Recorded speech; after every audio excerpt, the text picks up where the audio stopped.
విషయములో ఇశ్రాయేలీయులు తిరుగుబాటు చేసిరి. ఎట్లనగా యూదా గోత్రములో జెరహు ముని మనుమడును జబ్ది మనుమడును కర్మి కుమారుడునైన ఆకాను శపితము చేయబడిన దానిలో కొంత తీసుకునను గనుక యెహోవా ఇశ్రాయేలీయుల మీద కోపించెను. యెహోషువ మీరు వెళ్లి దేశమును వేగుచూడుడని చెప్పి బేతేలు తూర్పు దిక్కున బేతావేను దగ్గరనున్న హాయి అనుపురమునకు ఎరికో నుండి వేగుల వారిని పంపగా వారు వెళ్లి హాయిపురమును వేగుచూచి యెహోషువ యొద్దకు తిరిగి వచ్చి జనులందరినీ వెళ్ళనీయకుము, 2-3 వేల మంది వెళ్ళి హాయిని పట్టుకొనవచ్చును, జనులందరూ ప్రయాసపడి అక్కడికి వెళ్ళనేలా హాయి వారు కొద్దిగానున్నారు కదా అనిరి. హల్లెలూయా.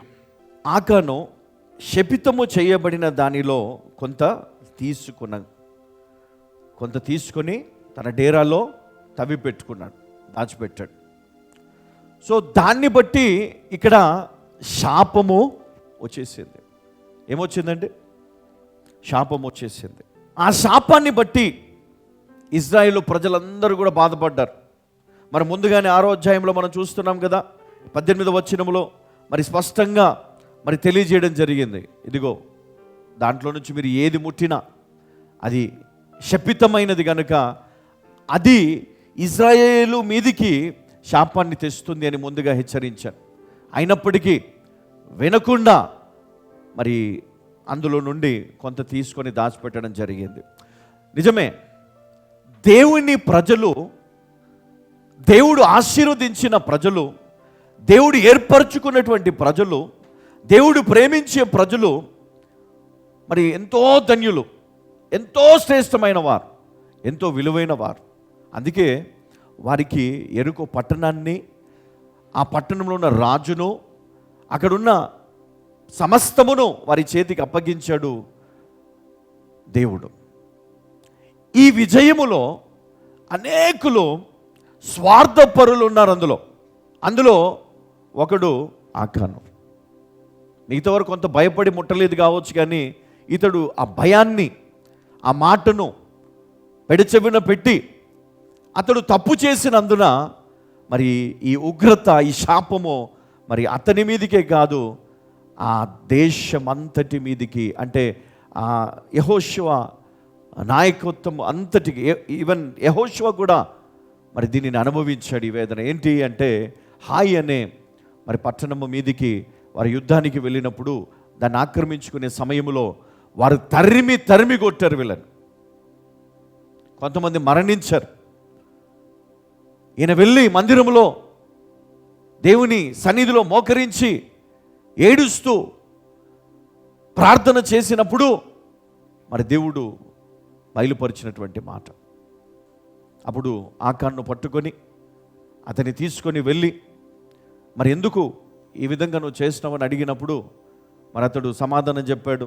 దాన్ని బట్టి అతని ఇంటి వారిని అందరినీ కూడా తీసుకొని వెళ్ళి ఒక లోయలో మరి వారిని రాళ్ళతో కొట్టి చంపి రాళ్ళతో వాటి మూసేసి మరి నేటికి కూడా అది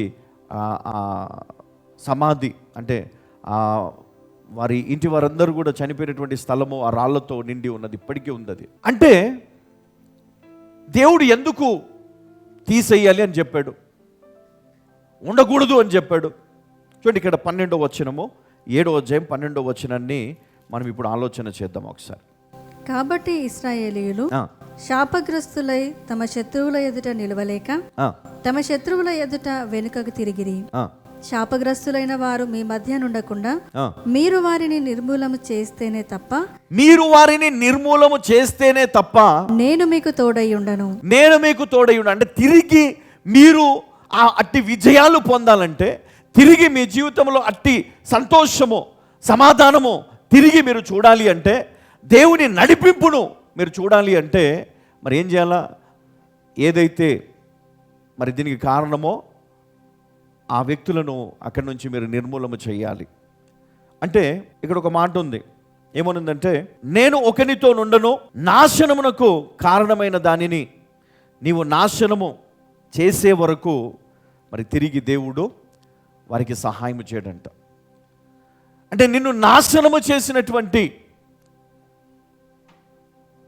సాతానుడు, నిన్ను శాపానికి గురి చేసినటువంటి సాతానును నజరుడైన యేసు క్రీస్తు ద్వారా సిలువ వేసి ఆ శాపాన్ని, దానికి కారణమైన సమస్తమును, రక్త మాంసములను సిలువ పైన వేలాడదీసి చంపి మరి తిరిగి పునరుత్థానుడైనటువంటి యేసుక్రీస్తును దేవుడు మనకు అనుగ్రహించాడు.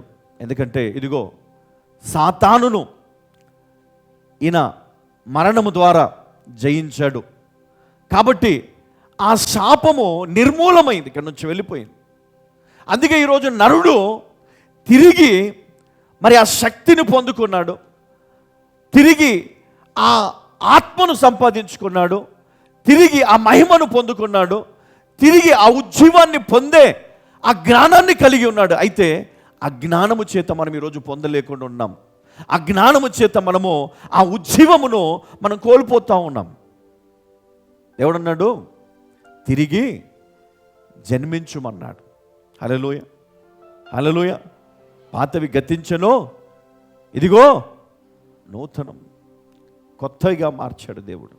అందుకే ఈరోజు నీ జీవితంలో ఏదైతే శాపమో, శాపానికి కారణమైనటువంటి నీ క్రియలు ఏవైతే ఉన్నావో వాటిని నువ్వు పూర్తిగా నీ జీవితం తీసివేయకపోతే నీవు ఎప్పటికీ ఆశీర్వాదమును చూడవు, నువ్వు ఎప్పటికీ ఫలించవు, ఎప్పటికీ నీ జీవితంలో సంతోషము ఉండదు, ఎప్పటికీ నీ రోగము నయము కాదు, ఎప్పటికీ నీ జీవితంలో కానీ నీ తరములో కానీ ఏ ఒక్కడు కూడా ఆశీర్వదించబడడు.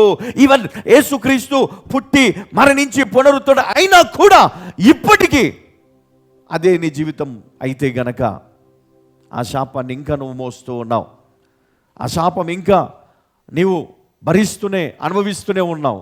అయితే ఆ శాపం నుండి పూర్తిగా నువ్వు బయటికి రావడానికి ఈ ఉజ్జీవము కావాలి, తిరిగి జన్మించాలి, తిరిగి నువ్వు నీ జీవితంలో ముందుకు పరిగెత్తాలి. అందుకే సామెతల గ్రంథము 27వ అధ్యాయము 13వ వచనాన్ని ఒక్కసారి మనము చదువుకుందాం.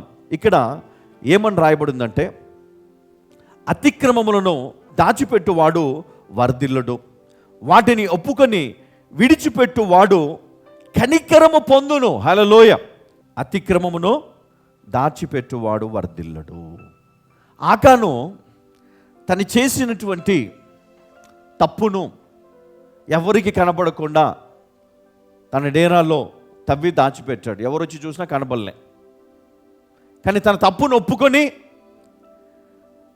ఎప్పుడైతే ఇదిగో పలాంది ఇక్కడ పెట్టాను అని చెప్పాడో మరి అప్పుడు అది తీసివేయబడింది. అక్కడి నుంచి వారిని కూడా పూర్తిగా తీసివేయడం జరిగింది. అప్పుడు తిరిగి ఆ ఇజ్రాయేలు ప్రజలను దేవుడు మరి క్షమించడం జరిగింది. చాలాసార్లు మనకు అర్థం కాదు మన లైఫ్ ఏంటో. ఎందుకంటే మన శాపం మనల్ని అంతగా అపవిత్రం చేసేస్తుంది. మనం ఏమనుకుంటాం, మాటలే కదా, ఏమవుతుంది, చిన్న తప్పే కదా, చిన్న చిన్న పాటే కదా. కంటి చూపుతో కూడా కొంతమంది కంట్రోల్ చేస్తారు. చాలా జాగ్రత్తగా ఉండాలి మనం. కంటి చూపుతో కంట్రోల్ చేస్తారు, మాటతో కంట్రోల్ చేస్తారు, సైగలతో కంట్రోల్ చేస్తారు. నీ అతిక్రమములను నువ్వు దాచిపెడుతున్నావు, కానీ దేవుడు చూస్తున్నాడా? యెహోవా దేవునికి ఎట్లా తెలుసు? ఈ ఆకాన్ అనే వ్యక్తి శపించబడినటువంటి మరి దేవుని కొరకు ప్రతిష్టము చేయబడినటువంటి ఆ సొత్తంతా కూడా మరి తీసుకొని వెళ్ళి మరి యెహోవా కొరకు సిద్ధపరిచినటువంటి ఆ ప్రత్యేకమైనటువంటి గదిలో మరి పెట్టాలి. అయితే ఇక్కడ మరి ఎక్కడ పెట్టారు? తీసుకొని వెళ్ళి దాచిపెట్టాడు. ఎక్కడ? తవ్వి భూమిలో పెట్టాడు. మరి యెహోవా దేవునికి ఎట్లా తెలిసింది? మరి ఎట్లా దేవుడు వారి పైన మరి ఆ శాపాన్ని పెట్టాడు? ఎందుకు వారు ఓడిపోయారు? ఎందుకు అవమానము నొందారు? చూడండి, ఇక్కడ యెరికోలో అక్కడంతా సాక్ష్యం ఏంటి అంటే, యెహోవా దేవుడు గొప్పవాడు, ఇశ్రాయేలు దేవుడు చాలా శక్తిమంతుడు, వారి జోలికి పోతే మనం మిగలము, ఖచ్చితంగా మనం ఓడిపోతాం. ఫరోను సైతము మట్టి కరిపించిన దేవుడు, ఫరో సైన్యమే ఏమి చేయలేకపోయింది. మరి అలాంటి దేవుడు అని వారు భయపడిపోయినారు. మరి ఇప్పుడు హాయి అనే ఈ చిన్న పట్టణము వీరిని తరిమి కొట్టింది, కొంతమందిని చంపేసిందంటే మరి మిగతా దేశాలు మరి వీరిని ఎట్లా చూస్తారు ఇప్పుడు? అమ్మా ఎట్లా చూస్తారు? చాలా చీప్గా చూస్తారు కదా. వీళ్ళ దేవుడు ఇంతేనా, వీళ్ళ బిల్డప్ ఇంతేనా కదా. క్రైస్తవులు చాలా బిల్డప్ ఇస్తారు, ప్రార్థన చేస్తే మా దేవుడు మాకు సాయం చేస్తాడు, ప్రార్థన చేస్తే రోగాలు పోతాయి, ప్రార్థన చేస్తే అద్భుతాలు జరుగుతాయి కదా. వీళ్ళు చాలా బిల్డప్ ఇచ్చారు. ఇంతేనా వీళ్ళ పరిస్థితి? ఇదేనా వాళ్ళ దేవుడు చేసేది కదా. ఎప్పుడు నీ పరిస్థితిని చూసి, నిన్ను చూసి, నీ ఫెయిల్యూర్ని చూసి, నీ జీవితంలో నీ ఓటమిని చూసి వాళ్ళు దేవుణ్ణి వెక్కిరిస్తారు. అందుకు యెహోషువ భయపడిపోయి రోదిస్తూ, తల బాదుకుంటూ, గుండెలు బాదుకుంటూ, బట్టలు వస్త్రంలో చింపుకొని మొరబెడతా ఉన్నాడు దేవుని సన్నిధిలో. ఈరోజు నువ్వు ప్రార్థించగలవా? అట్లా ఈరోజు మొరపెట్టగలవా? ఎందుకు నా జీవితం ఇట్లా అయిపోయింది? ఎందుకు నేను శాపగ్రస్తుడను? ఎందుకు నేను శాపగ్రస్తుడను? ఎందుకు నా ఇల్లు శపించబడింది? ఎందుకు నేను అప్పుల పాలయ్యాను? ఎందుకు నేను దరిద్రాన్ని నేను కలిగి ఉన్నాను? ఈరోజు ఏం జరిగింది నాకు? నా జీవితంలో ఏంటి ఆ లోపం ఏంటి? దేవుని అడగండి, చూపిస్తాడు దేవుడు. ఇదిగో ఇది నీ లోపము, ఇది ఈ కారణంగా నువ్వు శపించబడ్డావు, దీని కారణంగా ఈరోజు నువ్వు ఓటమి పాలయ్యావు. దేవుని అడగాల. దేవుని అడిగితే దేవుడు నీకు చూపిస్తే దాన్ని నీ జీవితం నుంచి ఏం చేయాలంట?